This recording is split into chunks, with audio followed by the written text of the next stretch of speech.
Halo pemirsa, senang kembali saya Oki Zainupri menemani Anda dalam program Telisik Hukum, sebuah program yang akan menemani Anda mencoba menelisik lebih dalam terkait persoalan-persoalan hukum yang terjadi di sekitar kita. Pada episode kali ini kita akan coba membahas sebuah persoalan sekarang menjadi perhatian hampir seluruh masyarakat di negeri ini, yaitu kasus gagal bayar KSP Indosuria terhadap nasabahnya yang diduga merugikan hingga belasan triliun rupiah. Untuk membahas hal ini, di studio telah hadir Bapak Profesor Dr. Otto Hasibuan SHMM, seorang praktisi hukum senior dan tentunya sudah tidak asing lagi bagi Anda semua. Sebelum kita berbincang dengan beliau, kita sama-sama ikuti tayangan berikut ini.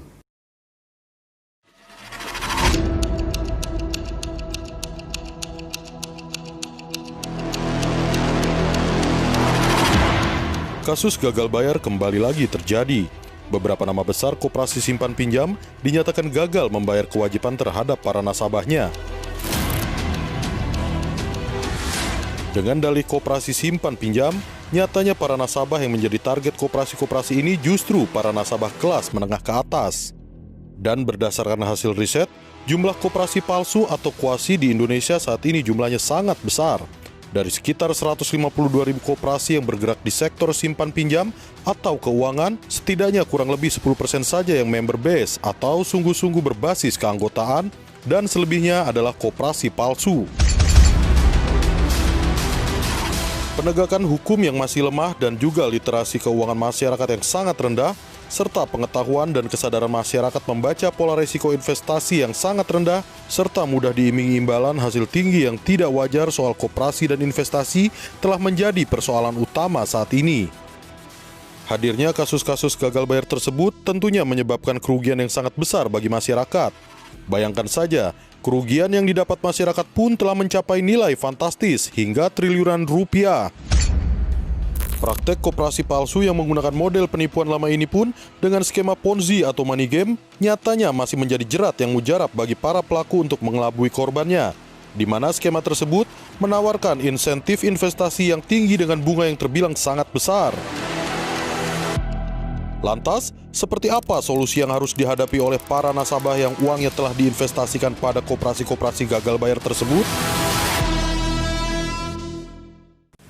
Malam Pak Profesor Otto. Malam. Apa kabar? Baik. Semoga kita lebih sehat dulu Pak ya. Senang menjumpai Anda kembali Pak. Terkait dengan tadi kita sama-sama lihat Pak, ada hal menarik di situ Pak, yaitu bahwa kasus gagal bayar ini melibatkan bukan hanya konteks uang saja di situ, tapi juga konteks kepercayaan. Bicara kepercayaan, tentunya bila kepercayaan kita dilanggar, tentu kita akan marah. Dari yang Bapak lihat dan Bapak sendiri dalami kasus ini, sebenarnya apa konteks hukum yang paling tepat yang bisa kita terapkan dalam kasus ini? Ya, dari kasus-kasus seperti ini, biasanya kreditur itu tidak mau lagi masuk ke arena litigasi yang normal, artinya bukan perdata, karena dana itu terlalu lama. Jadi mereka biasanya cenderung melakukan upaya hukum dengan dua cara. Pertama, mengajukan PKPU terhadap ke pengadilan, kemudian juga mengajukan permohonan kepailitan. PKPU itu tadi apa dok? PKPU itu adalah permohonan penundaan kewajiban pembayaran hutang. Ya kan? Jadi umpamanya kalau seorang debitur ditagih sama si kreditur, tolong dong bayar utangmu gitu kan. Maka debitur kalau dia merasa tidak mampu untuk membayar, maka dia mengajukan ke pengadilan, Pak Pengadilan tolonglah dikasih PKPU buat saya supaya saya diberikan kesempatan untuk menjadwalkan utang saya. Nanti restrukturisasi dan sebagainya. Nah, biasanya kreditur itu mau memahami ini dan menerima perdamaian ini, karena itu perdamaian maksudnya kan. Mau perdamaian karena dilihatnya perusahaan ini adalah sudah mungkin masih maju, masih jalan, tapi mungkin ada kesulitan financing dan sebagainya.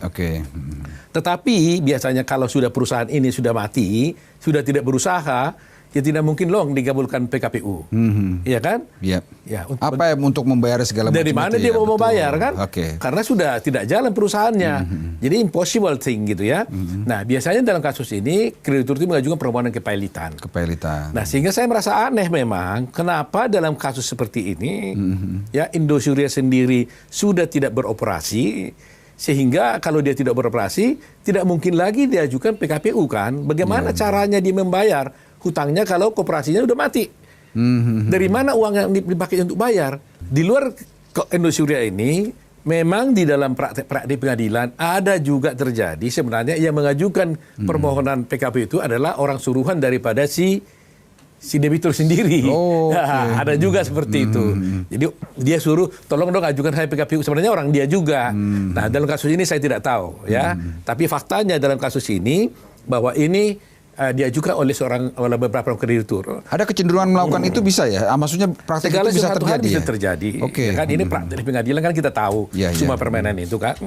Nah, karena mudah sekali untuk mengajukan PKPU atau pilot hanya cukup 2 orang, ada 2 hutang yang sudah jatuh tempo dan dapat ditagih.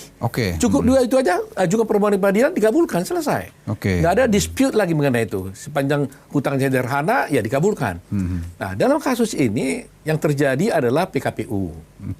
Nah, dalam PKPU ini ada dua kelompok ini. Ada yang menginginkan PKPU-nya ini dikabulkan, ya, dengan harapan dia menerima janji-janji pembayaran dengan restrukturasi hutang. Ada kelompok yang mengatakan tidak mau menerima pembayaran itu, mendingan pilot saja.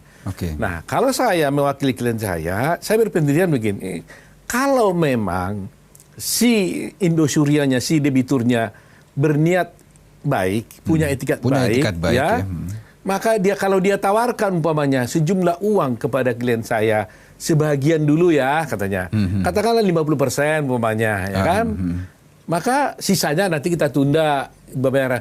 Klien saya mungkin bisa nerima. Saya juga tidak mau dia pilot karena tapi kenyataannya dia memang punya aset atau punya modal untuk membayar 50% itu nggak, Pak? Loh, ya, pertanyaannya sekarang uang itu kemana? Dia harus jelaskan dong, ya kan? Ini kan uang yang dititipkan masyarakat kepada dia, ya kan? Dititipkan pada dia, umpamanya 14 triliun umpamanya. Kemudian tentunya uang ini kan dipinjamkannya lagi kepada orang lain dengan bunga lebih tinggi lagi. Nah, sekarang gampang kan kita lihat berapa yang kamu pinjam dari masyarakat, berapa yang kamu salurkan kepada masyarakat. Nah, kalau yang kamu pinjam 14 triliun, kamu salurkan hanya 1 triliun saja, yang 13 triliunnya kemana? Nah, ini menjadi soal gitu loh. Jadi dia harus itikat baik. Dan ini mudah sekali. Itu sebabnya saya selalu katakan sebenarnya kalau kepolisian mau menelusuri ini mudah gitu loh. Coba dicek aja PPATK, uang ini dibawa kemana, umpamanya kan gitu. Kemana, gitu ya kan? Nah, kalau dia bisa buktikan bahwa uang ini umpamanya memang mengalami kerugian, ya buktikan aja di mana kerugiannya. Cuma nggak masuk di akal kan? Bagaimana bisa uang yang diberikan pada dia utuh, kemudian dia kan koperasi kan, pasti kan disalurkan lagi dong sama nasabah yang lain. Nah, menurut informasi yang saya dapat, ini nggak sebanding kan jumlah yang disalurkan dengan jumlah yang diterima. Sisanya kemana itu yang ternyata? Itu yang jadi kita pertanyaan kita, kemana ini? Gitu. Nah, kembali ke persoalan tadi, Dok. Tadi sudah dijelaskan, Prof, tentang banyaknya hal-hal yang sudah menjadi awal kecurigaan. Kaitan dengan PKPU, bila memang ada itikat baik, atau itikat baik yang bisa dipaksa muncul dari si debitur, dalam hal ini KSP Indosuria, apa sih yang bisa dijaminkan di dalam PKPU itu? Ya justru itu. Sebenarnya kalau di dalam PKPU itu nggak ada satu hal yang dijaminkan. Ini kan kepercayaan. Cuma kan ada basicnya kan. Umpamanya saya masih ada usaha loh. Kan ini koperasi kan. Ini saya ada usaha loh. Usaha saya masih jalan, ya kan? Kalau nanti saya akan pinjam uang loh dari bank, nanti saya suntik usaha saya supaya jalan. Kalau sudah jalan, nanti saya bisa bayar utang kamu. Kan begitu. Nah, ini nggak ada yang ditawarkan seperti itu. Pernah tidak portofolio cash flow dia pernah dibuka gitu? Sekarang kan justru itulah nanti rapat-rapat kreditur harus dibuka dong, kan? Sekarang kalau mau bayar dari mana? Usahamu tidak jalan, ya kan? Lagi pula kalau dibilang nanti akan saya buka lagi usaha lagi, apa ada orang yang mau lagi kasih uang kepada dia? Nggak mungkin lagi dong. Ini kan bisnis kepercayaan kan?